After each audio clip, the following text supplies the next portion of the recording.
Welcome back to our special show, The Leadership Code, in partnership with IBM, where we're in conversation with the top management of Canara Bank on their leadership lessons. Mr. Brishmohan Sharma, let me come to you on that note, because we've gotten the macro picture. We've gotten how the bank has grown since the amalgamation and otherwise, and we've got some sense of the recovery and NPA management as well. Let me ask you now about specifics. Housing is a big area of growth for the bank as well, and of course is doing well for the industry. How has been the bank's performance there? The core area of the bank is credit. You see, our credit portfolio is well diversified, where our RAM credit is 57% and the retail credit is 43%.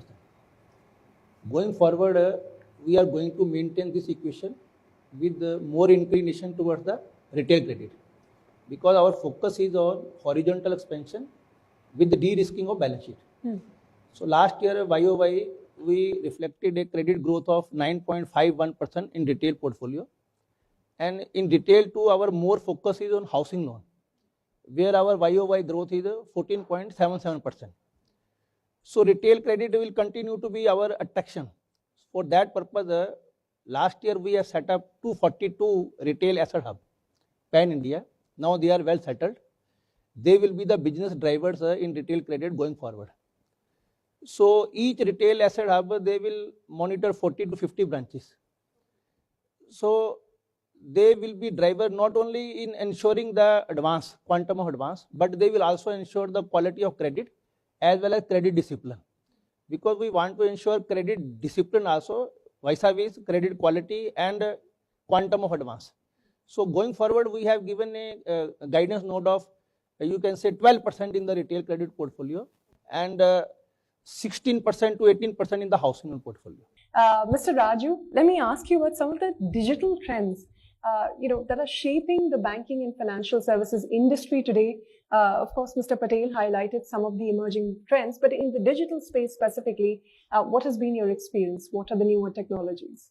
Now, during those last 2 years, customers have started opting for their business transactions. The digital journey they started opting. That has resulted our multiplication of our e-transactions. Our e-transactions are increased from 158 crore in the previous financial year. Yes, to the last year, it has almost touched 244 crore. And our branch walk-ins for cash withdrawals have reduced from 13% to 7.5%. Okay. So to give more and more comfort to the customers, we have created one e-passbook, one app that is public apps in App Store. This is the highly rated among the public sector all apps, so that the customer need not come to know about their transactions or any passbook printing and all. At the same time, we also offered an online account opening, that's in Canara Dia, so that with the video KYC facility. That has helped the people need not come to the branch, so that they can, if the people who wants to open the accounts, they can open on online also. This has resulted in last 1 year, we have onboarded almost 5 million new customers, our existing customers, into a mobile banking app. Okay. More than 3 million people have opted for internet banking, and more than 6 million people have opted for UPI onboarded. But because the Canara Bank is having 60% of its presence in rural and semi-urban, moving towards the digital there is a bigger challenge. There is a digital challenge is there, but when we understand that in India, 9 out of 10 people are using the net users, they are using in vernacular language. That has helped us in focusing on those areas, and we started encashing the BEAM QR code. That is in banking sector. So far, it's only private operators are using whatever the private operators are. So far, no bank has taken any initiations, but we have taken a lot of services in vernacular languages. And we have started creating that, distributing that QR codes in the rural and semi-urban areas. Last 6 months, we have almost distributed more than 6 lakh QR codes in those areas. So it has contributed to the bank for more than 2,000 crores CASA. The turnovers have increased almost 9,000 crores in those accounts because of that QR code. Then in addition to that, actually we want to go ahead with several initiatives We have invested in the first year almost 1,035 crores during the amalgamation on the technology. Last year, with the support of the board and our top management, we invested 840 crores.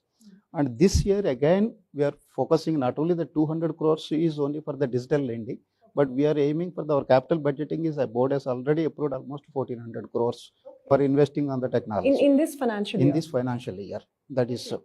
You know, we've spoken about housing, we've spoken about retail strategies, but overall, now that the economy is coming back from the shock of the pandemic over the last 24 months, what are some of the segments of growth for the bank? If you could give us a more bird's eye view. You see, as Mr. Sharma has just now told you about the distribution of our credit into RAM and corporate. So RAM is around 57%, 43% is corporate.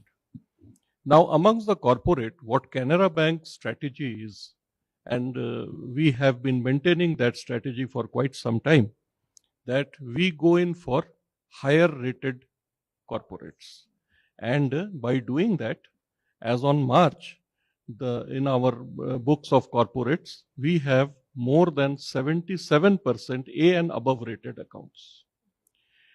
We have given thrust to growth of infrastructure sector in our books, petrochemical sector in our books, hospitality sector, hospitals, health sector, healthcare sectors.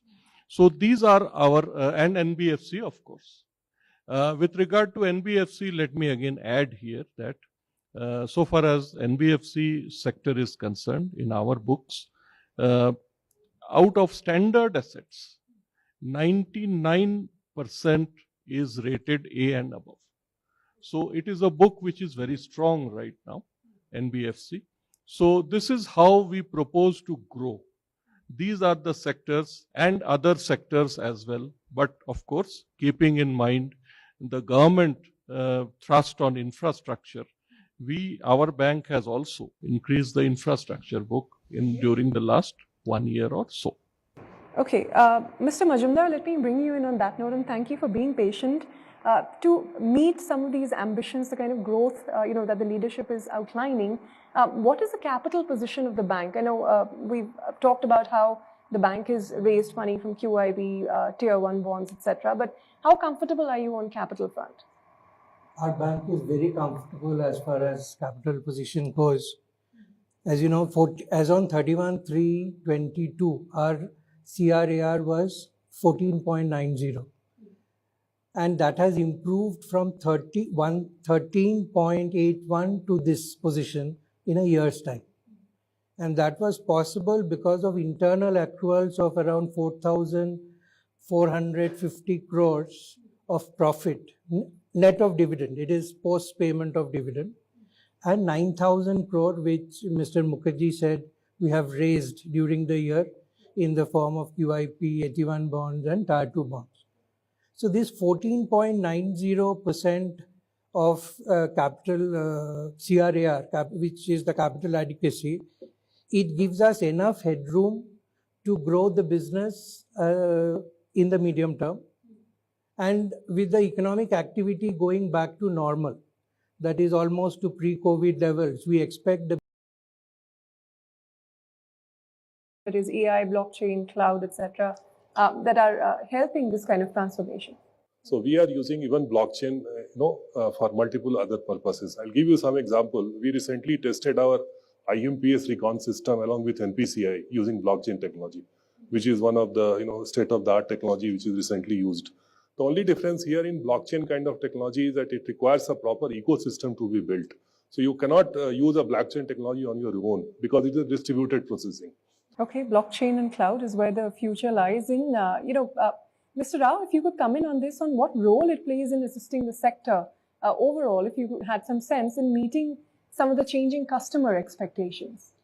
So a lot of customer expectation is addressed in our technology.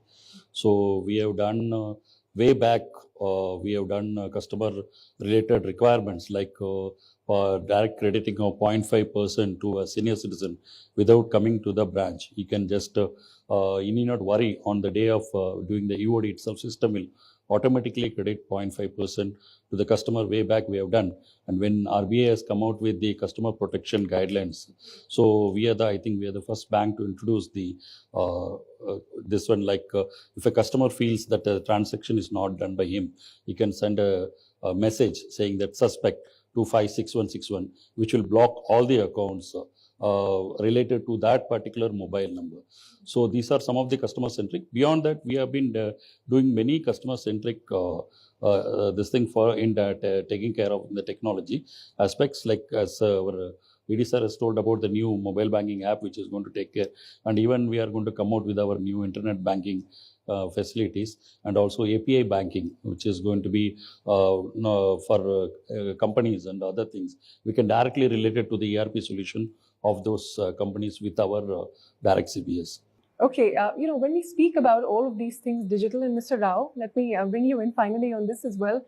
Data privacy, data security concerns for customers, how are those being addressed by Canara Bank?